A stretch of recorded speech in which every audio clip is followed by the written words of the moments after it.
এদিকে বিপিএল নিয়ে বিপরীত অবস্থানে বিসিবি ক্রীড়া উপদেষ্টা। ফিক্সিং সন্দেহের তালিকায় থাকা ক্রিকেটারদের ফ্রাঞ্চাইজি টুর্নামেন্ট খেলতে না দেবার পক্ষে ক্রীড়া মন্ত্রণালয়, তবে দোষী প্রমাণিত হবার আগেই নিষিদ্ধ করার বিপক্ষে বিসিবি।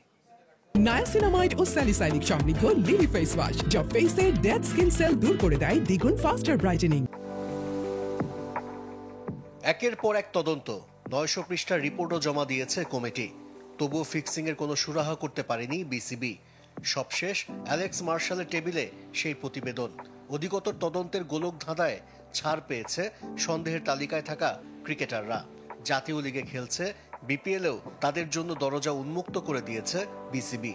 আনটিল প্রুভেন গিলটি আপনি কিন্তু আমাদের সবার কাছে আপনি ইনোসেন্ট। অ্যান্টি করাপশনের আপনি ওয়েবসাইটে যান, ওরা যেইভাবে প্রসিডিওর ফলো করছে আমরাও সেম প্রসিডিওর ফলো করে এটার নীতিগত সিদ্ধান্তে তখন আসব। বিসিবির এই সিদ্ধান্তে নাখোশ ক্রীড়া মন্ত্রণালয়। সন্দেহভাজন ক্রিকেটারদের বিপিএলে খেলতে দেবার বিপক্ষে অবস্থান নিয়েছেন আসিফ মাহমুদ সজীব ভুইয়া। ফিক্সিং এর সন্দেহের তালিকায় থাকা ক্রিকেটার, কোচ কিংবা সংশ্লিষ্ট কেউ যেন বিপিএলে অংশ নিতে না পারে সে ব্যবস্থা নেবেন ক্রীড়া উপদেষ্টা। আমি ওনাদেরকে বলেছি এবং ওনারাও আশ্বস্ত করেছেন যে যাদের ব্যাপারে গুরুতর অভিযোগ এবং প্রাথমিক সত্যতা বা প্রমাণ পাওয়া গেছে তাদের বিরুদ্ধে দৃষ্টান্তমূলক শাস্তিমূলক ব্যবস্থা বিপিএল এর আগেই গ্রহণ করা হবে।